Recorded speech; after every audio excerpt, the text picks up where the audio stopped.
el capítulo 35 de este libro.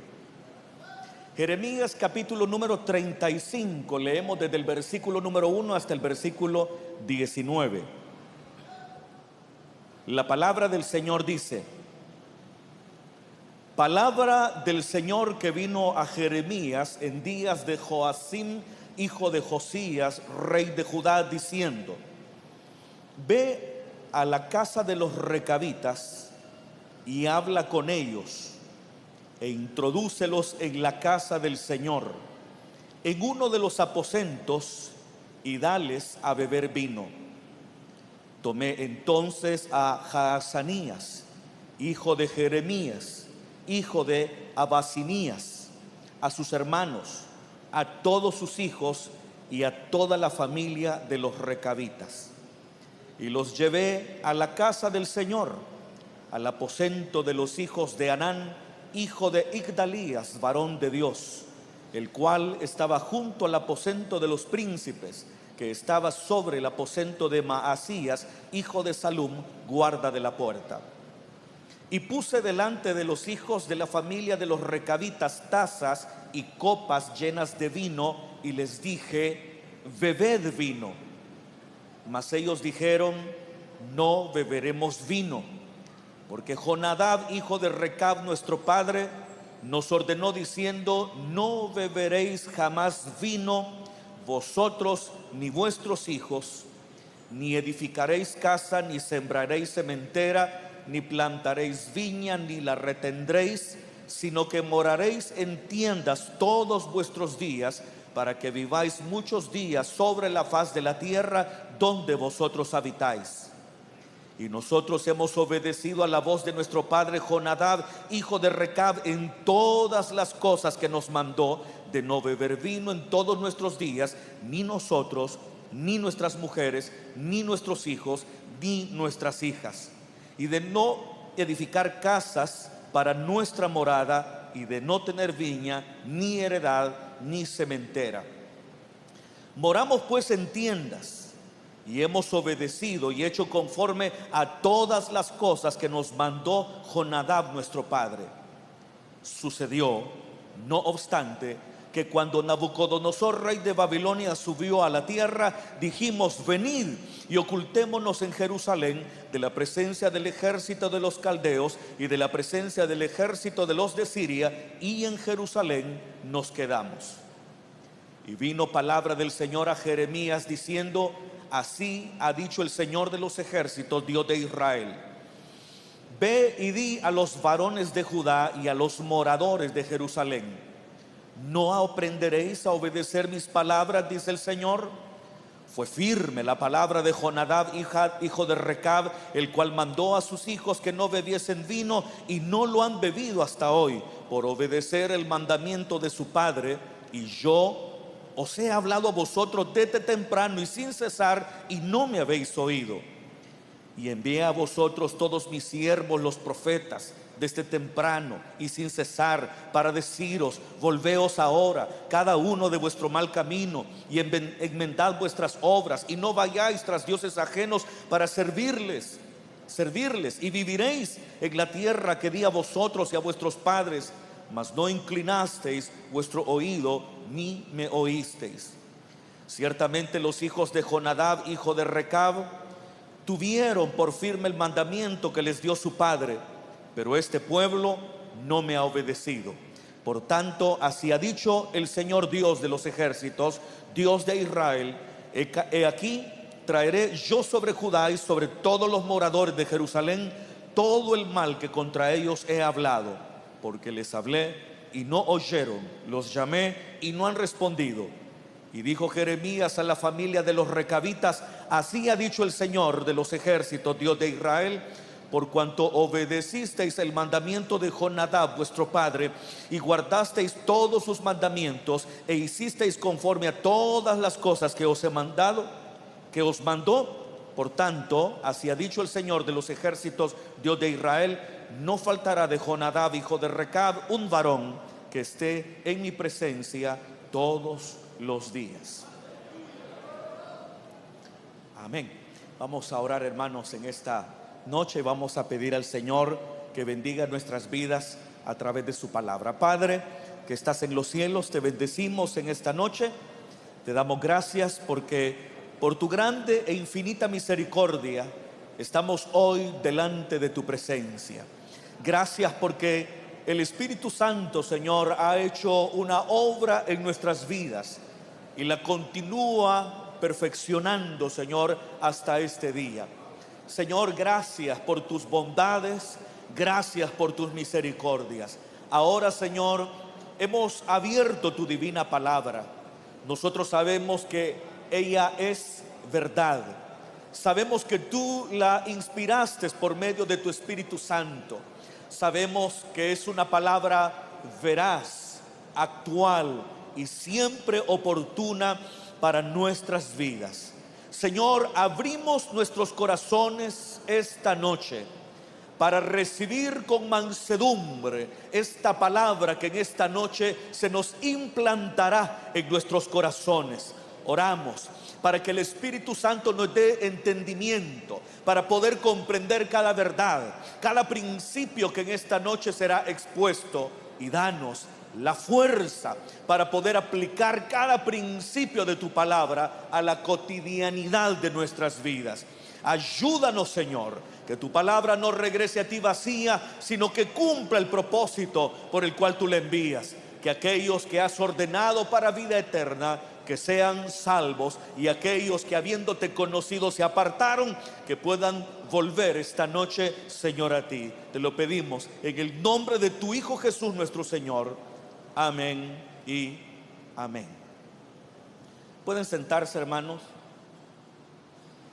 Gloria al nombre del Señor. Hermanos, en esta noche quiero que, partiendo de esta porción de la palabra del Señor, reflexionemos bajo el título Una lección de obediencia. Una lección de obediencia.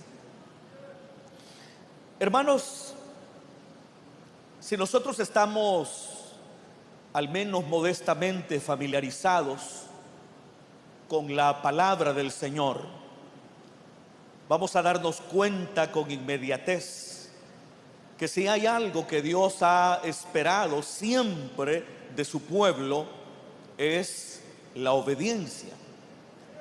Hermanos, desde el momento en que el Señor empezó a tratar con los seres humanos y empezó a revelarse a ellos, el Señor esperó que los seres humanos pudieran actuar de manera consecuente con aquello que Dios les había revelado con respecto a su voluntad, con respecto a todo lo que Dios esperaba de cada uno de ellos. Y eso, hermanos, lo podemos seguir viendo desde el inicio de la historia sagrada, en el libro del Génesis. Eso mismo, hermanos, lo podemos ir viendo cuando inicia ese momento histórico importante de Israel, cuando Dios en el monte Sinaí concerta un pacto con toda la nación y les revela sus mandamientos, les revela su palabra, y lo hace con el propósito no solo que la nación esté informada acerca de lo que Dios le pide, acerca de lo que Dios espera de ella, sino que revela su voluntad para que la nación pueda vivir consecuentemente con ella. Ya después, en el camino, el Señor vendrá a revelarle a Israel todo el ritual característico de la religión de Israel. Les revelará la construcción del tabernáculo, cada uno de los utensilios del tabernáculo, la menorá, la mesa de los panes de la faz, el atrio, el lugar santo, el lugar santísimo, todos esos elementos que formaban parte del tabernáculo de Dios. Todo eso se lo revelaría Dios a Moisés, pero eso sería algo que Dios revelaría de manera posterior. lo primero que hizo fue en el Sinaí concertar un pacto y hacerles saber a través de los 10 mandamientos cuál era la voluntad de Dios para con la nación. Porque si había algo que Dios esperaba de Israel, fuera que la nación fuera obediente a su palabra. Y a partir de ahí, hermanos, nosotros vamos a familiarizarnos con toda la historia sagrada y ese esfuerzo divino por hablar a la nación en todos los momentos de su historia. Llegaría el momento cuando Dios empezaría a enviarles profetas con el propósito de recordarles la palabra, con el propósito de llamarlos al arrepentimiento, con el propósito de mostrarles cuál era la voluntad de Dios para ellos. Pero usted sabe, hermano, que esa fue una lucha difícil, porque si algo caracterizó a Israel y luego a los reinos de Israel y de Judá fue la desobediencia. Y si hubo una razón por la cual ambos reinos fueron destruidos, el reino de Israel por los asirios en el 722 antes de Cristo y el reino de Judá por los caldeos en el 586, fue porque ambas naciones se olvidaron de los mandamientos de Dios y vivieron según su voluntad. El pasaje bíblico, hermanos, que hemos tomado en esta oportunidad nos traslada a los años previos a la deportación babilónica, más específicamente al reinado de Joacim. Joacim fue hijo del mejor rey que tuvo Judá, cuyo nombre fue Josías. Josías, por mucho, fue el mejor rey que tuvo el reino de Judá. Y Joacim era hijo de este. Joacim reinó sobre Judá después que su hermano Joacás fuera depuesto por los egipcios y lo pusieran a él como un rey títere que respondiera a los intereses egipcios en la región. Esta era una época muy convulsa, porque el poderosísimo imperio asirio había ya caído. Tenía algunos años de haber caído. Ya la ciudad de Nínive, que era la capital del imperio asirio, ya había caído ante una potencia emergente llamada Babilonia. Entonces, el contexto histórico de este pasaje que hemos leído tiene como trasfondo la caída del poderosísimo imperio asirio, que fue el encargado de destruir al reino de Israel. Pero también tiene como contexto el ascenso del imperio babilónico, que llegó a convertirse en un imperio muy, pero muy poderoso. Eso a nivel internacional, pero a nivel local, a nivel nacional, también el reino de Judá había vivido momentos sumamente difíciles y recientemente había vivido en polos opuestos, es decir, había experimentado los terribles años del rey Manasés de Judá y había experimentado también los bendecidos años del rey Josías. El peor rey que tuvo Judá fue Manasés. Es más, una de las razones por las cuales el reino de Judá fue llevado a la deportación hacia Babilonia fue por todos los pecados que fueron cometidos durante el reinado de Manasés, quien duró reinando 51 años. Fueron años de una apostasía increíble.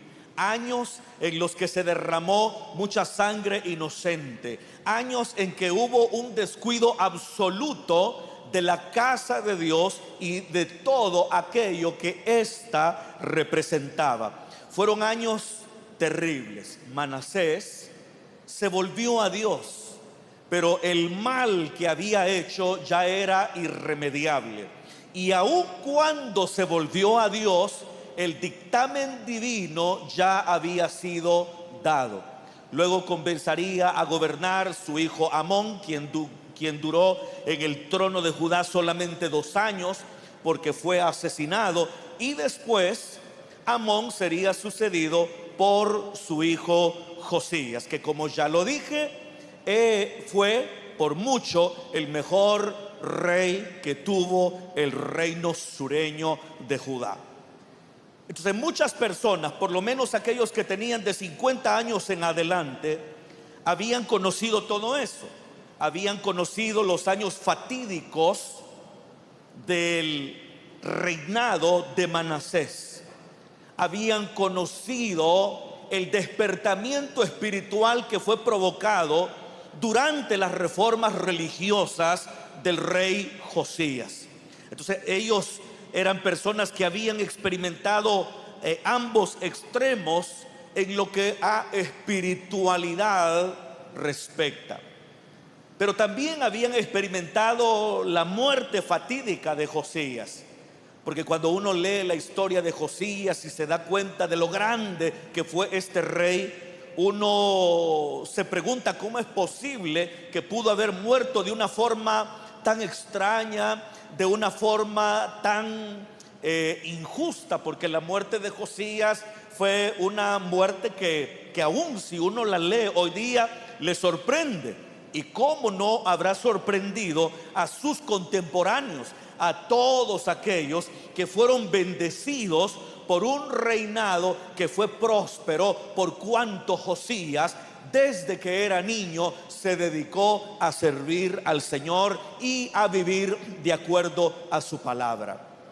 Entonces, hermanos, era una época difícil, como ya lo dije, de la caída del imperio asirio, del expansionismo babilónico. Por lo menos los que tenían más de 50 años podían dar fe de los años terribles de Manasés, de los años gloriosos de Josías, de lo triste de su muerte cuando fue a enfrentar a Faraón en el campo de batalla. Pero también estaban experimentando momentos espiritualmente críticos, ya que Joacim fue un rey que no se preocupó por vivir de acuerdo a la palabra del Señor. No me puedo extender demasiado contando la historia de Joacim, pero sí puedo decir que Joacim fue alguien que no inclinó su oído al Señor, sino que vivió de acuerdo a su voluntad. Es más, rompió un ejemplar de las Escrituras, y no solo lo rompió, sino que también lo quemó. El rey Joacim, hijo de Josías, fue un rey que no inclinó su oído a la palabra del Señor. Y será justamente, hermanos, en ese contexto cuando vendrá palabra de Dios a Jeremías. Era una época difícil porque las tropas de Nabucodonosor de Babilonia habían sido enviadas contra Jerusalén, habían sido enviadas contra el reino de Judá. Entonces, hermano, eran momentos muy difíciles, y será justamente, hermano, en ese momento de gran convulsión política y religiosa cuando vendrá palabra de Dios a Jeremías. Y la palabra del profeta, de la palabra de Dios para Jeremías fue: ve a casa de los recabitas y llévalos a mi casa. llévalos a una de sus muchas habitaciones y pon delante de ellos vino y pídeles que beban. Y Jeremías, hermano, efectivamente hizo lo que el Señor le ordenó. Fue a la casa de los recabitas y los invitó para que fueran al templo en Jerusalén. Se los lleva a una de sus muchas habitaciones, dispuso allí unas mesas, puso sobre ellas tazas y copas llenas de vino. Y el profeta le dijo a los recabitas: bebed vino, bebed vino. Lo que el Señor pretendía a través de este gesto era mostrarle a Judá un modelo de obediencia. Era presentar a los recabitas como un modelo de obediencia para con el Señor. No es que los recabitas fueran un pueblo que obedecía la ley de Dios, no digo que la quebrantaba, pero Dios, el Dios de Israel, conocía muy bien la conducta de los recabitas y de cómo estos obedecían a pie juntillas lo que su padre Jonadab les había ordenado hacía ya muchos, pero muchos años, siglos. Entonces, Dios sabía de antemano cuál sería la respuesta de los recabitas. Dios sabía que si Jeremías ponía delante de ellos tazas y copas llenas de vino, Dios sabía con anticipación que los recabitas no tomarían vino.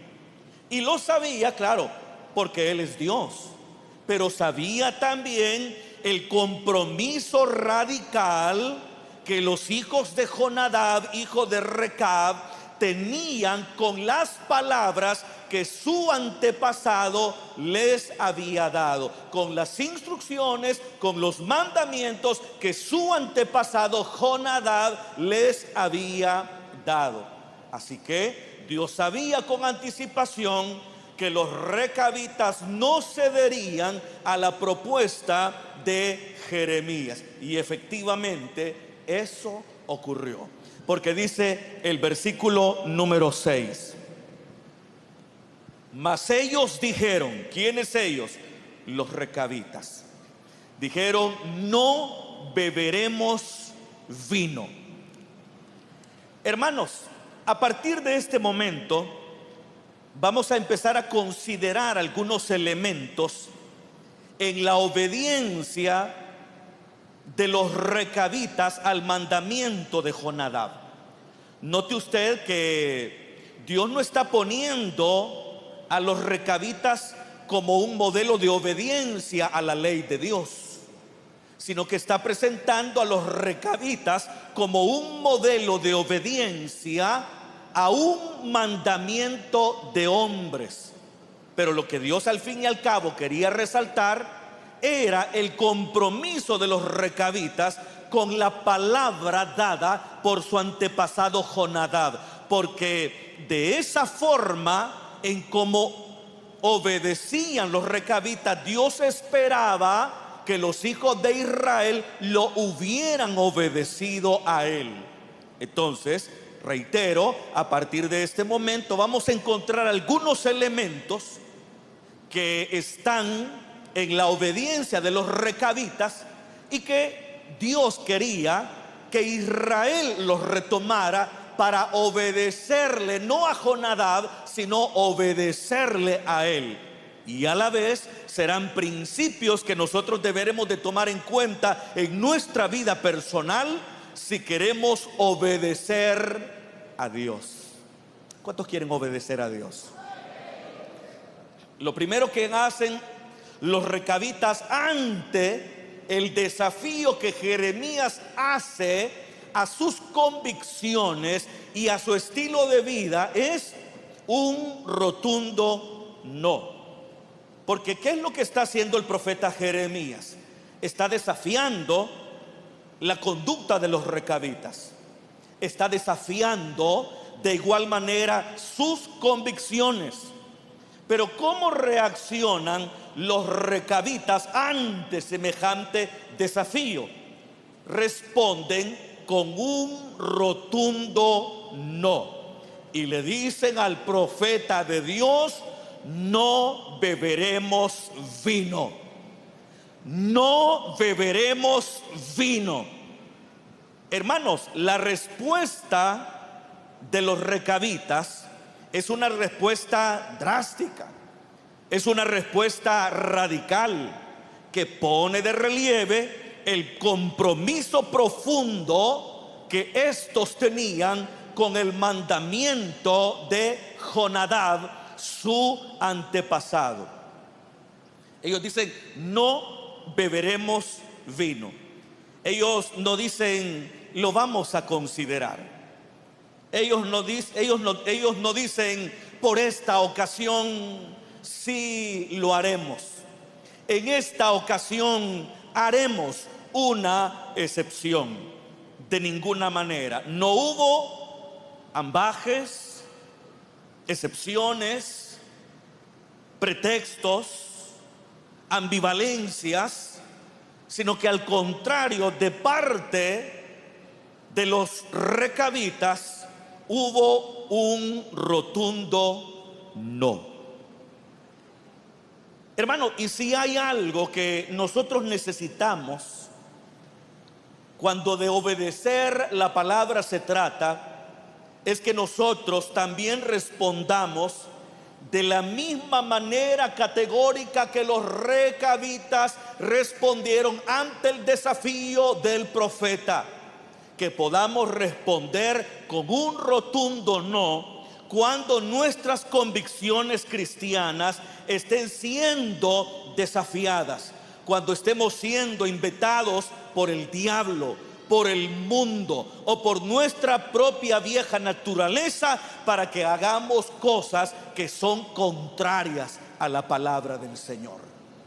Hermanos, tenemos que responder de esa manera categórica, de esa manera directa, no con ambivalencias, no decir tal vez, puede ser, solo por esta vez. Una vez al año no hace daño. Esta es solo una cana al aire.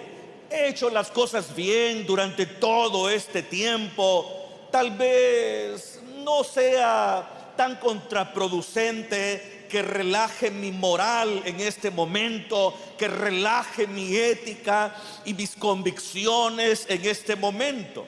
De ninguna manera.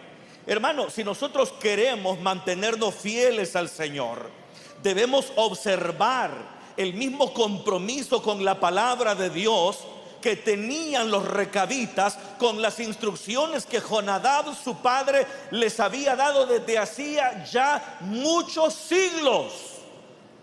Hermano, Jonadab, no sabemos mucho de Jonadab, a quienes estos llaman su padre, pero sí sabemos que era un hombre con cierta radicalidad.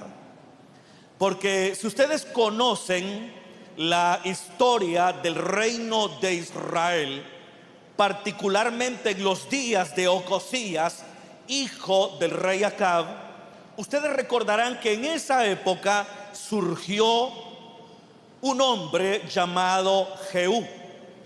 Jehú era un militar al servicio del rey Acab. Era un militar de alto rango a quien un profeta anónimo delegado por Eliseo ungió para que se convirtiera en rey de Israel. El profeta anónimo delegado por Eliseo llama aparte a Jehú, le dice que sería rey sobre Israel, lo unge e inmediatamente corre el profeta de Dios. Y será a partir de ese momento cuando Jehú asumirá la responsabilidad de combatir dos cosas. Por un lado, combatir la casa de Acab, que tanto mal le había hecho a Israel, con ella aquella alianza política y estratégicamente en el ámbito económico que a la larga le había hecho bien a Israel en el ámbito de lo político, en el ámbito de lo económico, pero le había hecho mucho mal en el ámbito de lo religioso. Esa alianza con Fenicia, ese matrimonio con una princesa sirofenicia llamada Jezabel. Entonces se exportó el culto a los Baales. Entonces, durante la época de los gobernantes de la casa de Acab, se adoraba a los Baales. Se adoraba a los Baales. Entonces Dios había llamado a Jehú con el propósito de raer completamente a la casa de Acab, así como también raer de Israel completamente el culto a Baal. Una ocasión, Jehú, con engaños, habló con los profetas de Baal y les dijo: quiero que preparemos un gran sacrificio a Baal. Y los profetas de Baal, engañados por Jehú, se estaban preparando para ofrecer un gran sacrificio para Baal. Sin embargo, lo que había detrás era una trampa. Jehú encerró a todos los profetas de Baal en su propio templo y los asesinó a todos. Pero antes de hacerlo, Jehú habló con Jonadab, hijo de Recab, y le dijo: ven conmigo, porque quiero que veas el celo que yo tengo por el Señor. Pero vea usted, ¿a quién le dijo Jehú: acompáñame, porque quiero que veas el celo que yo tengo por el Señor? Se lo dijo a Jonadab, hijo de Recab, que fue el mismo que le dio mandamientos a sus descendientes y quienes 300 años después continuaban observando fielmente sus instrucciones. El hecho que Jehú invitara a Jonadab, hijo de Recab, a un acto tan cruento como fue el asesinato masivo de los profetas de Baal, nos da una idea del conocimiento que Jehú tenía, de la radicalidad que tenía Jonadab, hijo de Recab. Y esa radicalidad se la transmitió a sus descendientes. Él le dijo a sus descendientes: ustedes no van a beber vino, no van a hacer cementera, ustedes no van a comprar casas, ustedes van a vivir como nómadas. Así como Israel vivió en la primera etapa de su historia siendo una nación nómada, ustedes también serán un pueblo nómada. No un pueblo sedentario, sino un pueblo nómada que no trabajará la tierra, no van a sembrarla, no van a cultivarla, no van a beber vino, no van a hacer nada de eso. Eso se los había enseñado Jonadab, hijo de Recab, el mismo que acompañó a Jehú en la masacre de los profetas de Baal en la época en que estaba a punto de ser exterminada toda la casa de Acab. Entonces, hermano, uno tiene que también tener un compromiso con la palabra.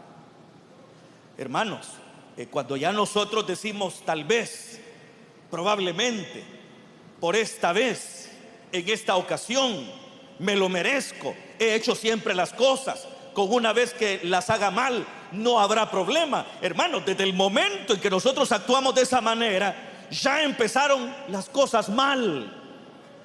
Porque nos ponemos en una situación de vulnerabilidad.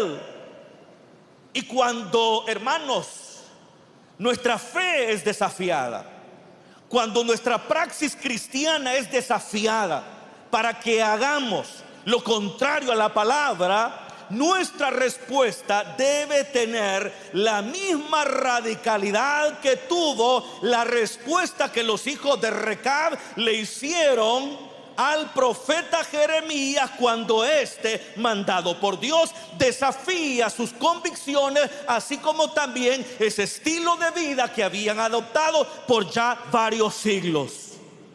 Por eso el Señor dijo: que vuestro sí sea sí y vuestro no sea no. Llame a las cosas por nombre y diga un categórico no a aquellas cosas que son contrarias a la palabra del Señor. ¿Estamos claros, hermano? Ni pretextos, ni excusas, sino fieles al Señor. Pero, fíjese, ellos obedecen, pero tienen convicciones. Porque siempre en el versículo 6 dicen los recabitas: mas ellos dijeron: no beberemos vino, porque Jonadab, hijo de Recab, nuestro padre, nos ordenó diciendo: no beberéis jamás vino, vosotros ni vuestros hijos. No solamente tienen un firme compromiso con la palabra de Jonadab, sino que al mismo tiempo evocan ante el profeta Jeremías la razón por la cual ellos no beben vino. Y la razón por la cual ellos no bebían vino era porque su antepasado Jonadab se los había ordenado. Ellos saben por qué no toman vino. Ellos saben por qué viven un estilo de vida nómada. Ellos saben por qué lo hacen. Tienen firmes convicciones del por qué hacen lo que hacen y por qué no hacen lo que no hacen. Y de igual manera, hermano, nosotros debemos de tener las mismas convicciones cuando de obedecer a Dios se trata. Y nuestras convicciones deben de estar basadas en la palabra de Dios. ¿Cuántos dicen amén? Debe ser la palabra de Dios, hermanos, la base de nuestra obediencia. Deberán de ser sus instrucciones, deberá ser su doctrina, deberá ser su enseñanza la que guíe nuestros pasos, la que moldee nuestras vidas, y será de ella de donde deberá derivar nuestra obediencia. Deberá ser la palabra, la doctrina. Responde de esta manera: bueno, como supuestamente dice la Biblia tal cosa. Y recuerdo que el maestro de escuela dominical le dijo: no supuestamente, la Biblia dice esto. Entonces, hermano, este elemento, quizás un tanto insignificante, nos muestra, hermanos, que deberá ser nuestro conocimiento de la palabra, nuestra fe en la palabra, la que determine el rumbo de nuestras vidas. De tal manera que si nosotros no pecamos, entonces no pecamos porque la Biblia nos enseña que no debemos hacerlo.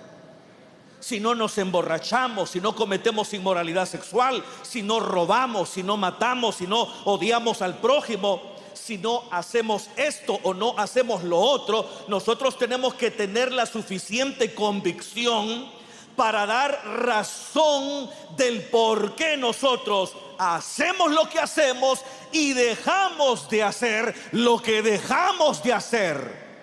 Y esas razones deberán hundir sus raíces en la palabra de Dios. ¿Cuántos dicen amén?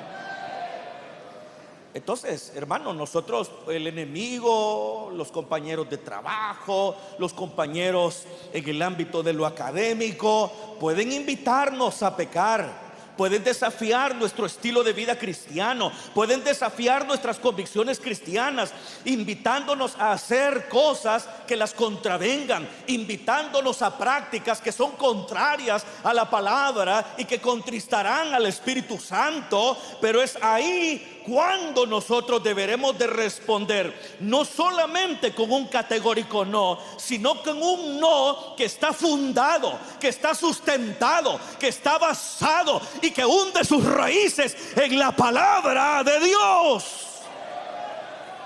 Es lo que el apóstol Pedro dice: estén preparados para dar razón en una a los que les piden explicaciones del por qué ustedes no corren en el mismo desenfreno de disolución que ellos.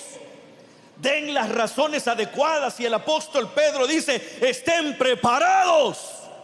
Primera de Pedro 3:15: estén preparados para dar razón de vuestra esperanza a todos aquellos que os la demanden.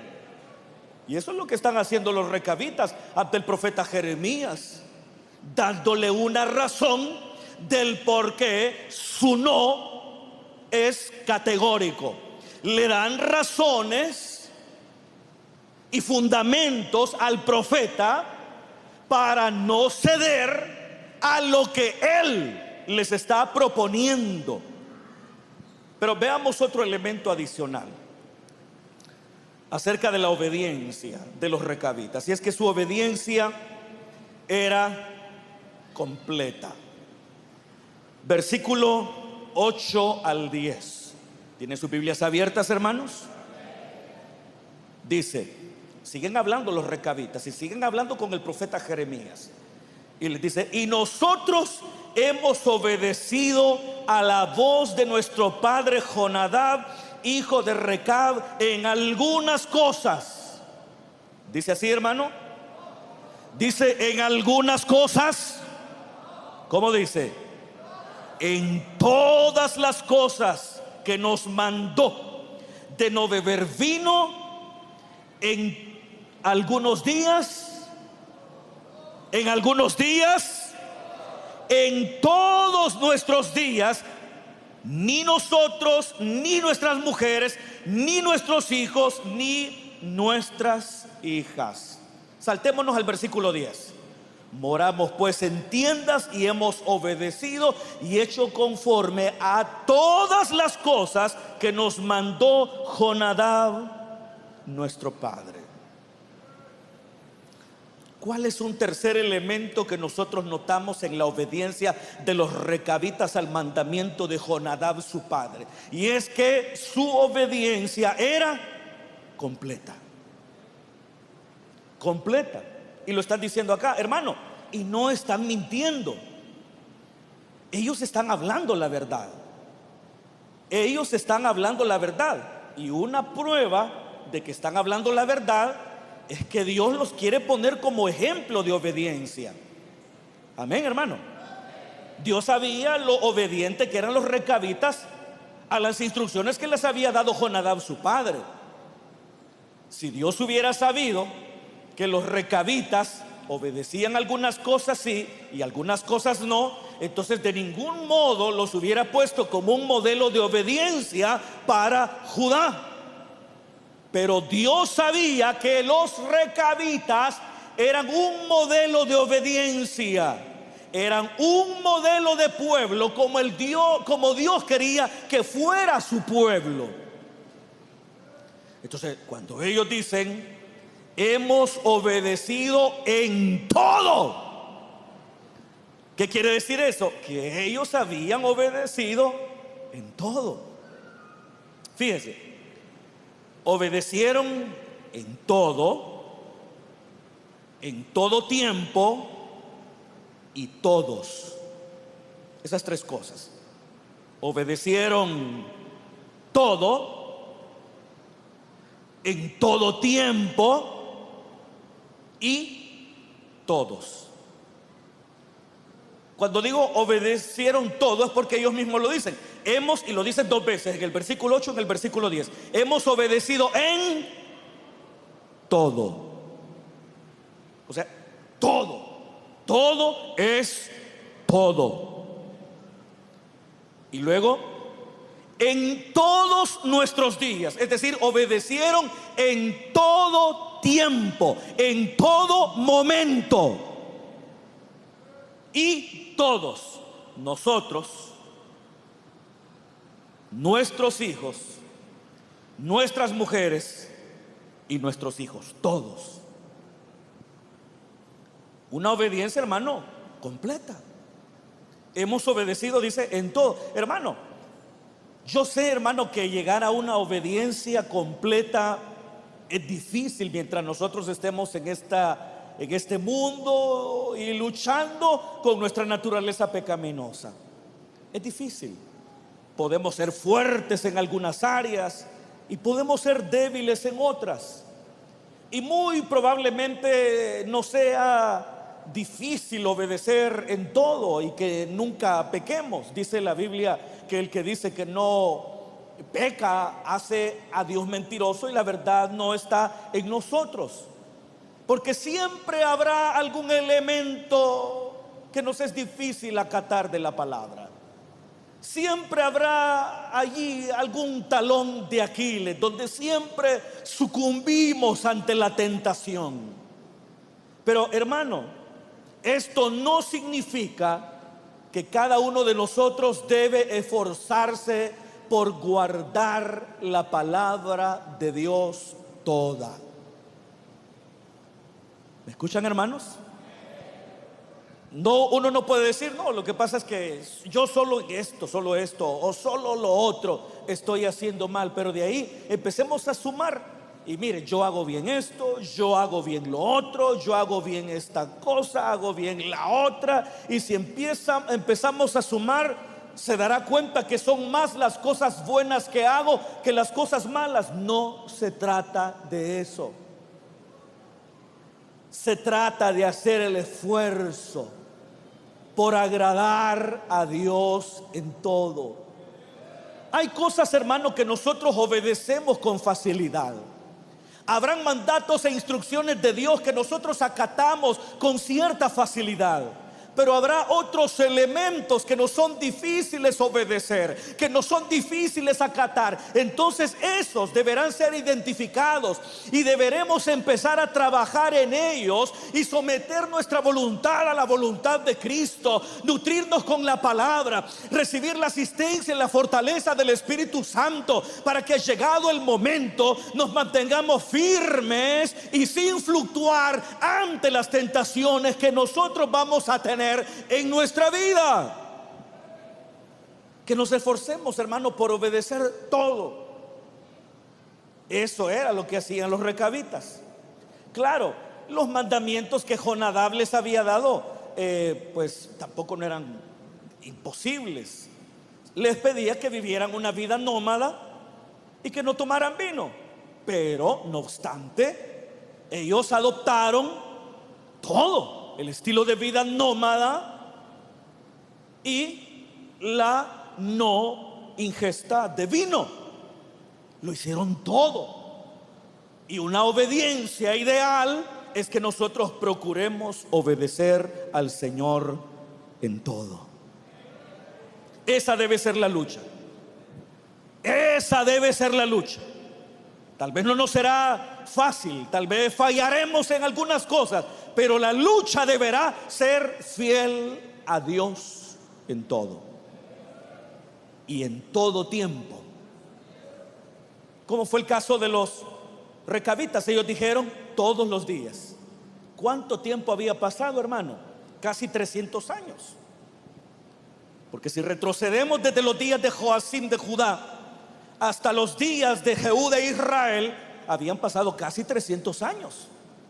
Entonces estamos hablando, hermano, de que los recabitas durante todo ese tiempo habían obedecido el mandamiento de Jonadab, su padre. Y ellos mismos lo dicen: lo hicimos todos los días. Y si ellos están diciendo lo hicimos todos los días, ¿era cierto o era mentira? ¿Era cierto o era mentira? Era cierto, hermano. Desde el momento en que Dios los está usando como modelo de obediencia, es que era verdad.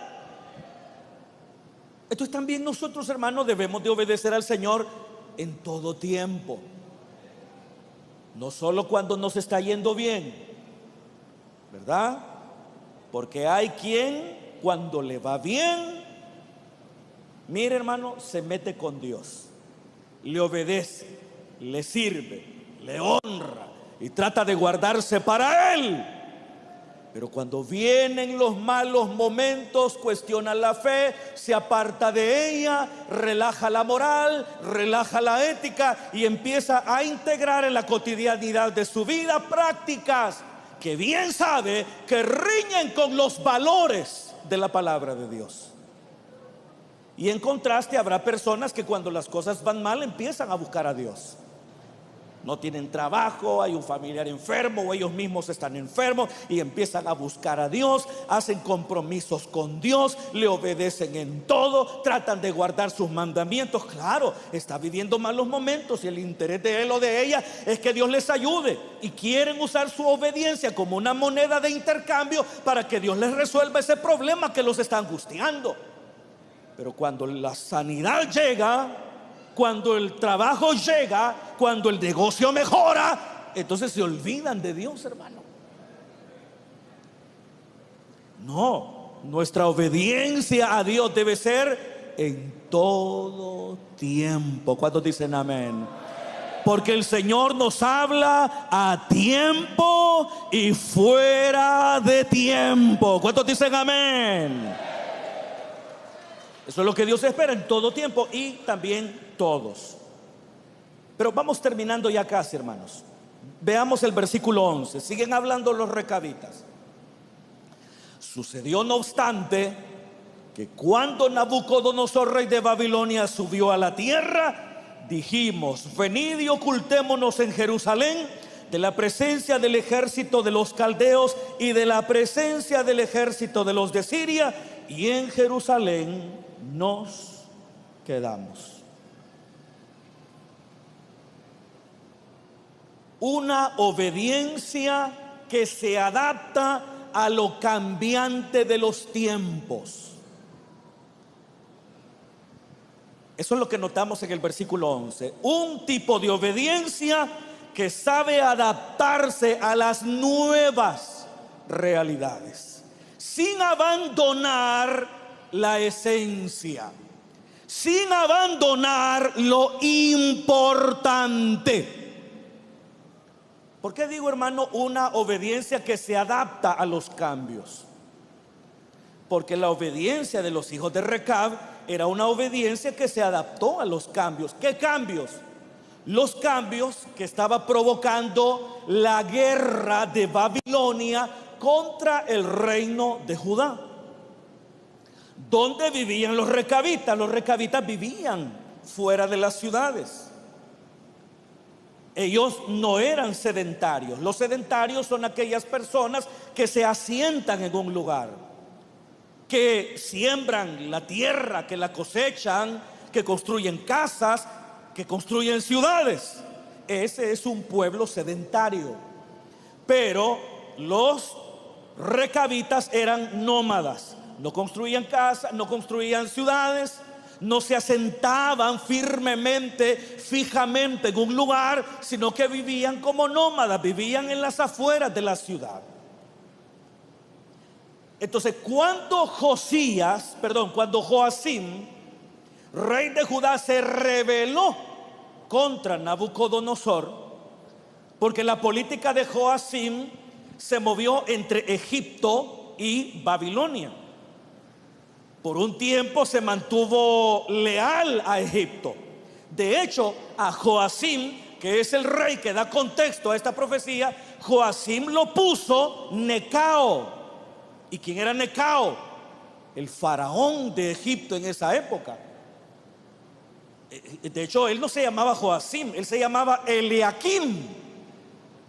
Pero Necao, el faraón que estaba disputando con Babilonia esa tierra, depuso a Joacás, hijo de Josías, y lo llevó cautivo a Egipto, donde murió, y puso en lugar a Eliakim, siempre hijo de Josías, y le cambió el nombre por Joacim.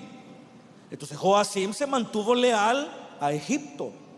Pero cuando Egipto se enfrentó con Babilonia, en la famosa batalla de Carquemis, de la cual se habla en el capítulo 46 de Jeremías, Babilonia derrotó a Egipto.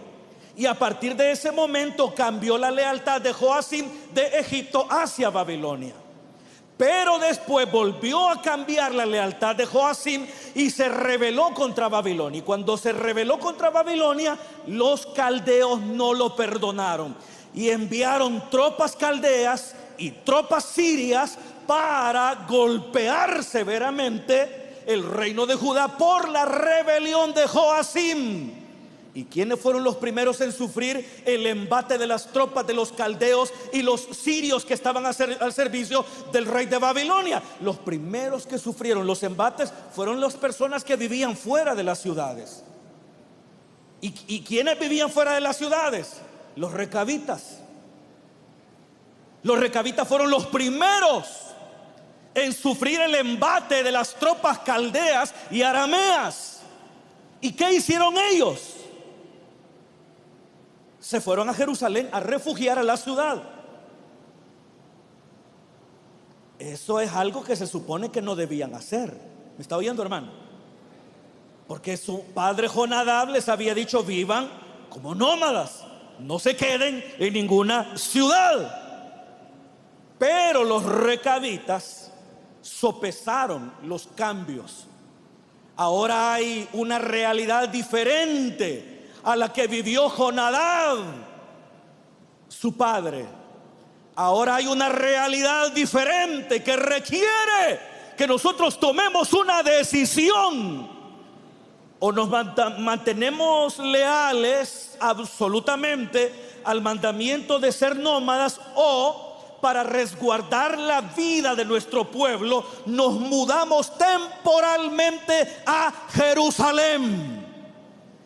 Fue tomada esa medida como un acto de desobediencia al mandamiento de Jonadab, hijo de Recab. No, al contrario, se vio como una medida adecuada dada la realidad nueva que ahora estaban viviendo. Hermanos, los tiempos son cambiantes. ¿Cuántos dicen amén?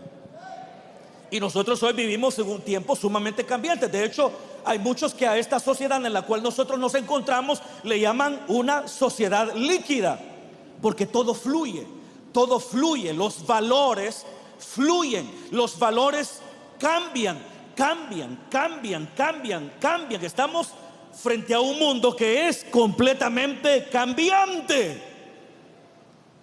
Y ante este mundo cambiante tenemos que aprender a adaptarnos sin dejar de lado la esencia de nuestros valores espirituales que tienen como fundamento la palabra de Dios.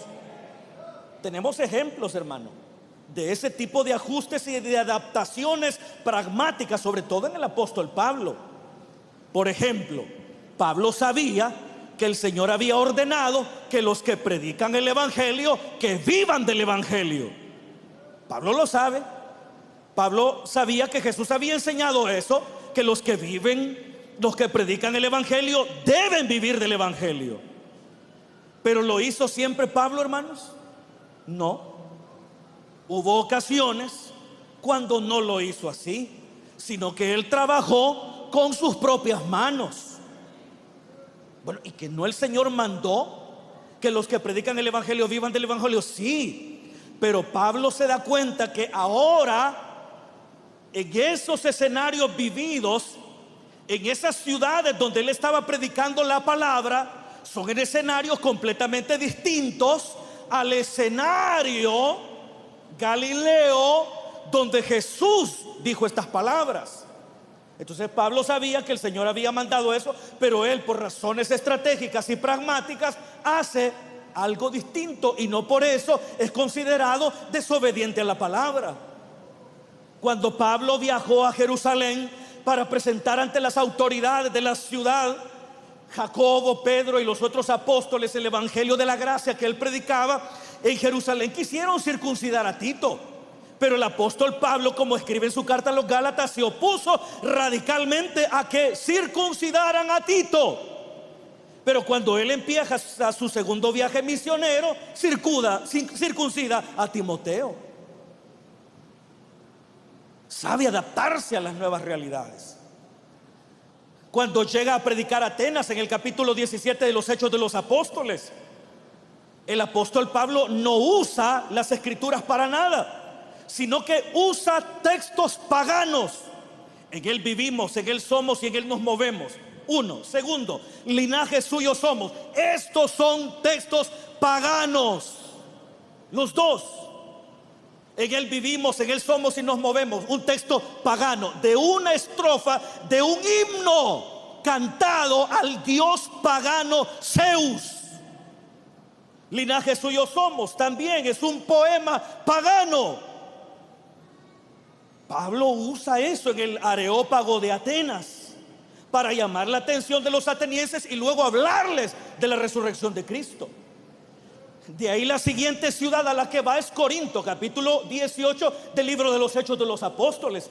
Y ahí sí predica a Cristo. Y de hecho en el capítulo 2 de su primera carta a los Corintios dice: cuando fui a vosotros a anunciarles el testimonio de Dios, no fui con excelencia de palabras ni de humana sabiduría, sino con demostración del Espíritu y de poder, y me propuse no saber otra cosa que Cristo y este crucificado. Sí, pero en Atenas hizo lo contrario. En Atenas sí fue con excelencia de palabras y de sabiduría. Pragmático, sabe adaptarse a los tiempos. ¿Me escucha, hermano? Sin abandonar la esencia, sin abandonar la obediencia. Por eso el Señor dijo: sean astutos como serpientes. Y los recabitas hicieron eso. Saben que el mandamiento de Jonadab es: vivan fuera de las ciudades, pero ahora están en una nueva realidad. Y en el versículo 11 dice: cuando Nabucodonosor invadió, nos vinimos a refugiar a Jerusalén. Pero era una medida temporal, breve, que en esencia no representaba una contravención real a las instrucciones dadas por Jonadab, hijo de Recab.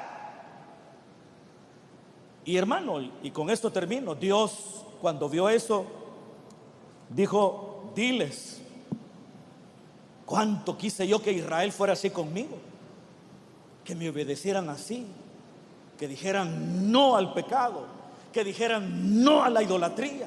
Cómo quise que fueran así, que evocaran mi ley y mi palabra como una justificación para su estilo de vida.